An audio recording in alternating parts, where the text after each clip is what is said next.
Everywhere we look, democracy seems to be in trouble. Only you can protect democracy. Welcome to Section 1 and 2 S.I.D.E, Students in Democracy Education. 10 fundamental principles of liberal democracy and 10 conversations. Let's get started.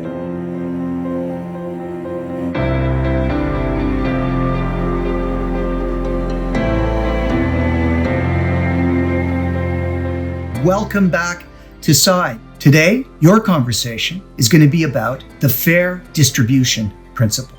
And here's how it goes. Every person has the right to share in society's bounty to the extent of ensuring their welfare, so long as all wealth accumulation is consistent with the greater good and benefits the least well-off members of society. It seems pretty complicated, but when we really dig into it, we'll see that it really is one way of giving expression to the equality principle in the previous conversation. You'll remember in the equality principle, we talked about how everyone possesses equal moral personality. Everyone is entitled to the recognition of their equal dignity and of their equal moral worth, while at the same time recognizing that there are many differences between and amongst ourselves, differences of competency, of ability, of physical and mental capacity, of economic or material circumstance and means, of ethnic and cultural background, of sexual orientation, of gender identification.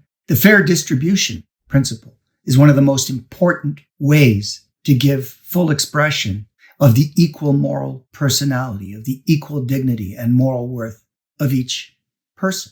While it recognizes that some people will become wealthier than others, will own more property than others, will earn more income than others, no person's enrichment or betterment should be the source or cause of any other person's suffering or impoverishment.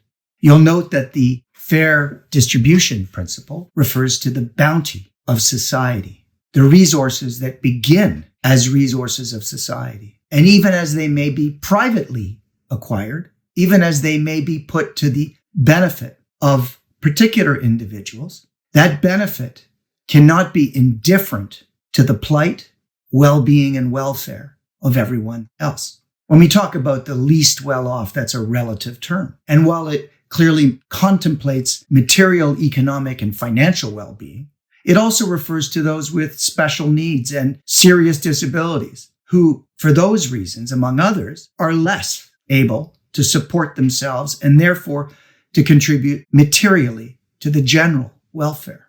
Now, there's room here for broad disagreement over which economic system satisfies the fair distribution principle, including what role the market may play, whether free or regulated to varying degrees, what system of property, private, public, state ownership is consistent with the principle, whether there's such a thing as too much private ownership or too much concentration of wealth in the hands of a few citizens, corporations, or institutions, and what power and control workers may possess in relation to their own conditions of employment, productivity, and income security. This principle is grounded in the conception of the equal dignity and moral worth of each person, regardless of the myriad ways in which individuals differ from one another. It celebrates the essential human drive to work, to create, to build, to earn, and to acquire, while also recognizing that equality of opportunity does not always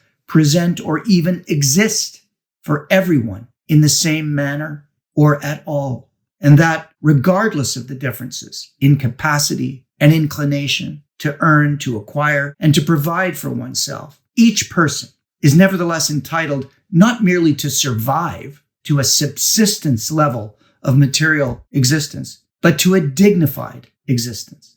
So in a world of scarcity, that is of finite or limited resources, which is the world that we inhabit, the enrichment of one person should result in some benefit to society at large.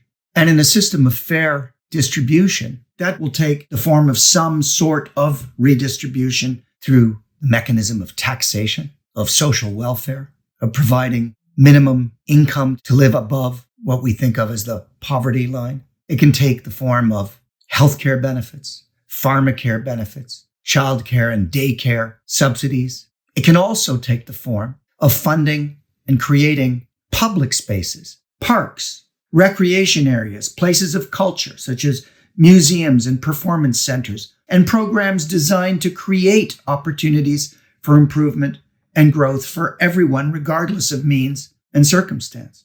The idea of equality of opportunity itself informs this fair distribution principle.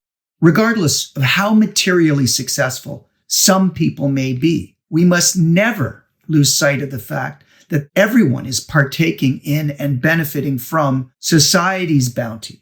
Remember that when we were discussing the equality principle, we said that every person comes into the world as the owner of only one thing, and that is their person, their body, their self. They own nothing else. And that means that whatever property they acquire over the course of their life, it's not property with which they came into the world. It's property that they acquired from somewhere else.